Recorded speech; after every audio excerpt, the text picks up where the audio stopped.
Hey everyone, after looking at business cycle fluctuations, the next topic is unemployment rate. In this section, we look at the definition of unemployment rate and look at the types of unemployment. The Bureau of Labor Statistics is responsible for calculating unemployment rate for the US economy. Each month, these guys are surveying 60,000 households to determine who is employed and who is unemployed. They ask a series of questions to the households. They survey. The questions are if they're working, if they're not working and looking for jobs, and if they're not working and not looking for jobs either. The Bureau of Labor Statistics divides the US population into three groups. Group number 1 is under 16 or institutionalized. Group number 2, definitely these two groups are over 16. Group number 2 is not in the labor force. Group number 3 is people who are in the labor force. People who are in the labor force is divided into employed and unemployed. Now, let's look at the definitions here. By employed, definitely we mean you are working. No matter if you are working part-time or full-time, you are classified as employed. The next is unemployed. This is you are not working but actively looking for a job. Labor force is going to be people who are employed plus people who are unemployed. Out of labor force is people who are not working and not looking for jobs either. The total adult population over age 16 is equal to labor force plus out of labor force.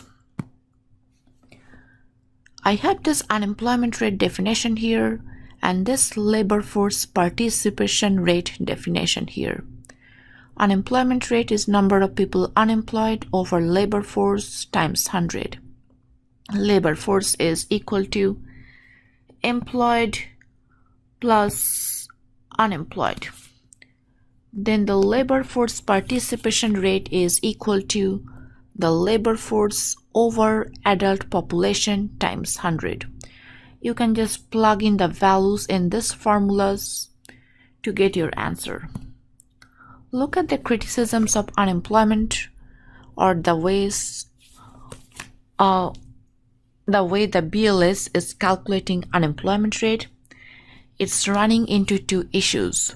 One is the BLS is calculating the part-time workers as full-time. The second criticism is they are not including discouraged workers as unemployed. The discouraged workers are out of the labor force. Okay. And definitely what I did not tell you here is BLS understates the unemployment rate problem by not taking care of these two categories. Let's look at the types of unemployment rate. We have three causes of unemployment rate. The cyclical unemployment, so this is a short-term cause of unemployment. These two are long-term causes of unemployment. Let's look at some examples here. I like to talk with examples. For frictional unemployment rate, I can state recent graduates. They are searching for jobs and waiting for the right kind of jobs in accordance to their skills and education. The waiting period they are looking for jobs, they will be classified as frictionally unemployed. The word frictional implies that the labor market does not operate perfectly in matching the employers and the employees.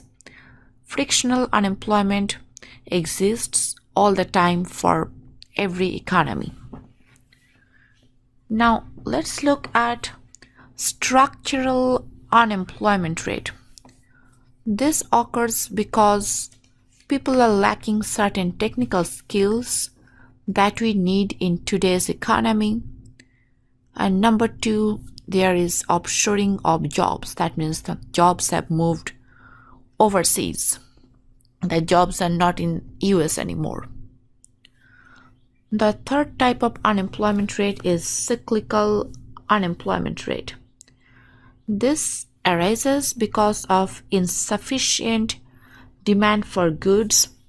Then we can also have a decline in total consumer spending. This will be followed by, or this is really followed by, real gross domestic product going down and definitely the unemployment rate going up. And we see this kind of unemployment in the recession phase of the business cycle. Let me show all of you something really quickly here. If I go to this Trading Economics website, I can go to indicators, I can go to countries, I can pick up any country of my choice. Now I'm using the US economy. I can click on labor, and over here I have my unemployment rate. Looks like the unemployment rate is very high right now.